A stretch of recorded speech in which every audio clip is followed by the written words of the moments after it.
Well, the International Humanist and Ethical Union is an umbrella organization for all the different groups that are working to help different kinds of non-religious people, wherever they are, and whatever they call themselves.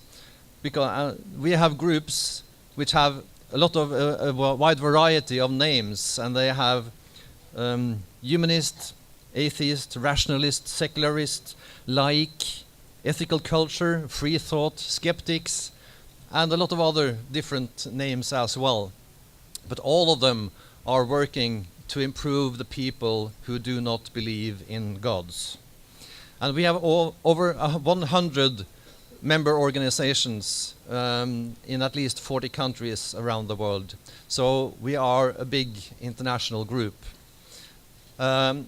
In one of the books that was released almost 2 years ago now, Good Without God, Greg Epstein says that we are approximately 1 billion non-believers in the world. But very, very few of those 1 billion are organized. So we have to improve that so that we are much more visible in society. Now the vision and mission of IHEU is pretty obvious. We want to improve the world, and we want to help the non-religious people to come out and to do good work, but also to work to improve the human rights situation for non-believers. The churches and religious people are often saying that they have special privileges and special rights in society, and they do not. Individual people have rights in society, and they have what's called human rights. And exactly the same human rights applies to us as well. And that is protected by the United Nations Convention on Freedom of Religion and Belief, where freedom of religion and belief is specifically defined as being of religious or other beliefs or of non-belief at all. So it covers it all. So as individuals, we have rights in society that our governments are there to protect and uphold. But they don't do that all the way, all the time. So the objects of IHEU is to promote humanism, to develop humanism as a life stance, and to represent organized humanism in international bodies. And that is perhaps one of the most important things that we can do. To try to defend human rights, to develop organized humanism in every part of the world, and that's why we are sponsoring conferences like this, and to build a strong and global organization. Oops. Sorry. So on our policy agenda is a long list of activities that we would like to improve. And of course, the separation of religion and state is the top priority for all of our member organizations, wherever they are. And of course, the freedom of conscience and freedom of religion and belief, that are really important issues in every country. In different varieties, there are different problems all over, but the concept is the same. And also blasphemy laws and apostasy laws are definitely something that we have to fight, and we have to be consistent about fighting all over the world. So the human rights, especially of the non-religious people, is important for us. But quite often we also have joint efforts in promoting the human rights of women, of children, or LGBT people. So there are a lot of common interests that we can help each other with. So even if the non-religious groups are fairly small, together we can be a fairly influential group, and that's important. And of course we are trying to fight the negative consequences of the witchcraft superstition, which is rampant in parts of Asia and definitely in Africa. And in Nigeria, we have had several big fights with some of the religious groups who are actually thriving on demoting small children as witches and then trying to save them by exorcising those witchcraft demons or whatever have got into them. And if their parents or family won't pay for that help, they are thrown out of the family or maybe even tortured or killed. So some of our groups are trying to help that and alleviate that, and that is a really big social problem.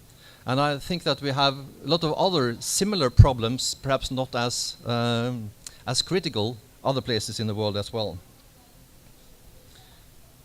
And of course, democracy and peace is also on our agenda. So one of the most important things that the IHEU can do is the representation in the international organizations. And we have volunteers or consultants who are working at the United Nations in New York, where we are represented on the NGO Committee on Freedom of Religion and Belief. And we have a group of 5 or 6 people in Geneva who are following the sessions of the United Nations Human Rights Council and trying to address some of the important issues there. And one of the recent cases we had is the question of Alexander Ahn, the Indonesian atheist who was arrested a month ago, or more than that. We put up a story on the IHEU website, and our representative in New York made contact with the United Nations Special Rapporteur on freedom of religion or belief. And I received a message this very morning that the Special Rapporteur would take up this case with the Indonesian authorities. And that is very good. We are also represented at UNESCO in Paris, Council of Europe in Strasbourg, and the African Commission for Human and People's Rights, and the OECD and EU in Europe through our group there, the European Humanist Federation. So we have been trying for the last 10 years to focus on Africa and India and to help develop groups there. And in Africa, in our area, there has been a really great improvement of the numbers of groups, and all of the groups have been growing. And also in India, there are very many different groups. Some of them call themselves atheists, some of them call themselves rationalists. And the FIRA, the Federation of Indian Rationalist Associations, have more than 70 local groups in their membership, so that's very good. And our next priority will be South America and Eastern Europe, but we are also trying to help in other parts of the world, and one of my roles in the IHEU is to be a coordinator for development of groups in the Far East. So that's why I'm here today speaking to you.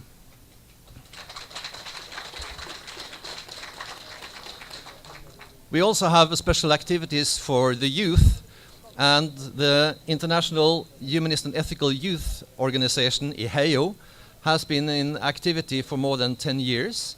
They have local groups or contacts all over the world, also in Asia. And present here today is Sven Ryen, who is living in Singapore. And if you want to meet with him later on today, please do so. He was sitting at the table over there previously. There he is, he's standing up there.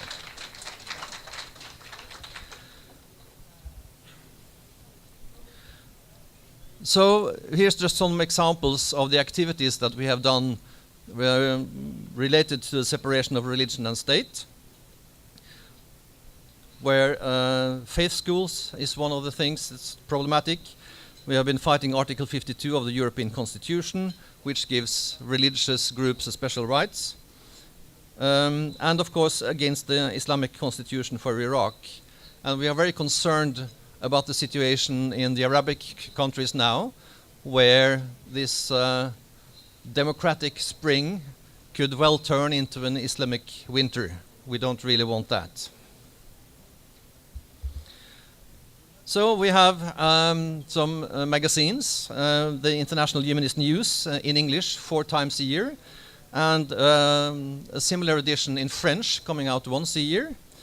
And our website has a lot of articles, more than 2,000 articles from many years. it's not very good looking. The design is not that elegant that we would like, but the content is good. So you will find a lot of good information there, and a lot of tips about what kind of activities you can do. And of course we are sending out monthly emails. We are on Facebook and Twitter and so forth. IHEU is a very small organization. We have little resources. We have just the membership fee from our member organizations to live on. But we have a staff comprised partly of employees, partly of volunteers, some consultants. And we have headquarters in London, and the elected executive committee consists of people from Belgium, Norway, France, England, and the United States. And we currently have staff in London, in India, in Uganda, and New York. So that was my presentation. I hope that we have given you just an insight in what the IHEU is doing. At one of the tables at the back there's a small folder, and I hope that some of you will take it home and you can read more about us and follow us on the website. Thank you.